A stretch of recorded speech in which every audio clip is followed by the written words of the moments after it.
Hello basketball coaches and basketball players, my name is Alan from Al's Basketball Training, and today I want to talk to you about some 3-on-2 fast break basketball plays. These are basketball plays that you can set up with your team if you run some 3-on-2, 2-on-1 basketball drills that you can use in real game situations. So let's get down to the clipboard and let's check these out. Okay, so in this first play, what we're going to be having is the point guard, the guy up top with the ball. He's going to be calling out whatever player's name is going to be screening. So let's say player 2 is named Johnny. He's going to go down and set a screen. He's saying Johnny, Johnny, Johnny. So he sets a screen. Player 3 is then going to be cutting across. Player 1 is going to take a dribble or one or two dribbles towards that right side. He's going to be passing out to player 3. Meanwhile, at the same time, he is then going to fake like if he's going in this direction, and he's going to cut back down on that side. That way we have two offensive rebounders for when player 3 takes that shot. This itself is a great play to run on the fast break. That way, when you kick that ball out for that shot, even if there is a recovering defender who blocks or stops that shot from happening, what he can now do is pass the ball around the perimeter for a nice open shot, because on defense, they're going to be coming back on defense in transition. They're going to be very heavy on one side of the court because of that kick out, and by you swinging the ball around the perimeter, you can now set yourself up for another 3-point shot. Let me show you really quick what I mean. So player 3 still has the ball. We have player 3 and 4 coming back down on defense. We have players all over the place trying to find their man. We have now player 3 who can kick the ball out to player 4. We now have a mismatch. We now have player 1 who is setting a screen for player 2 who is popping out. Player 4 can pass to player 5 and then over to 2. And then we can have 3 players collapse for the offensive board for player 2 now to have that opportunity to take that shot. This is a great play to run. Now in this next play, when we're coming down, again, same thing. Let's say we're calling Johnny, Johnny, Johnny, except we're saying Johnny high, Johnny high.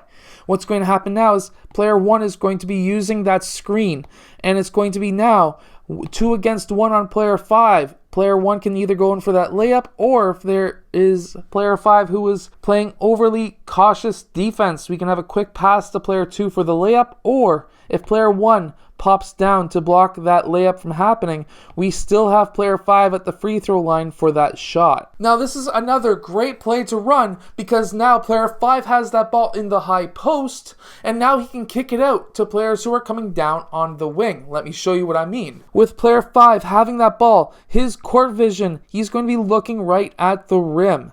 So he needs to be keeping that ball high, definitely. For another thing, he needs to keep that ball really high.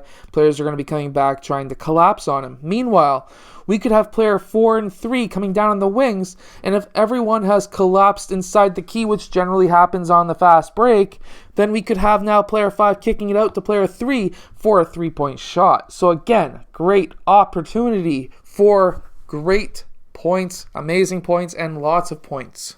A third play that you can run is very simple. It's not really actually technically a play, but it's called reading the defense. So we can have player 1 attacking player 1 red, and we can now have player 2 and 5 cutting towards the rim.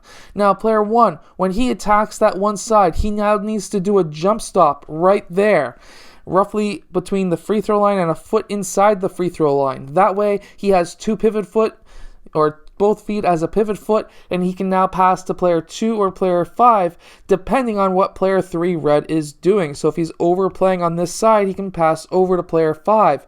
But the reason why you want him to come to a jump stop is not just to be able to have the ability to have a set pass to one of those 2 players, but also we could be having players coming down on the wing. He can now use either one of his pivot feet to pass out to those players if players are coming down and collapsing in the key to stop him from scoring. That is a big, major skill to have as a point guard, is to be able to do a jump stop before you pass. That way you have multiple options, and you're not going up for a shot and trying to make a pass and then turning the ball over.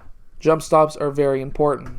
Now, I call this one slice. So if the point guard or the guy up top at the point, if he's calling slice, what that means to me and our team is player 2 is going to be cutting through, player 5 is going to be cutting through, and if we have already called the play where we're setting a screen down low, they may be thinking that we're going to be setting another screen down low. So those players are going to be crossing at the baseline, and they're going to be popping out. Meanwhile, player 1 is going to choose a side and do a jump stop right there so that, again, he can have both pivot feet and he can pass out to one of those two players. Now, if player 5 is playing straight up center and he ain't moving, then we could have some open shots from the wing, whoever is better at shooting. However, personally, if player 1 is going to this side, you better be passing it to player 5, because player 2, what happens if you do a cross-court pass in transition? There's going to be a defender there most likely to cut that off, so he better be looking over here first.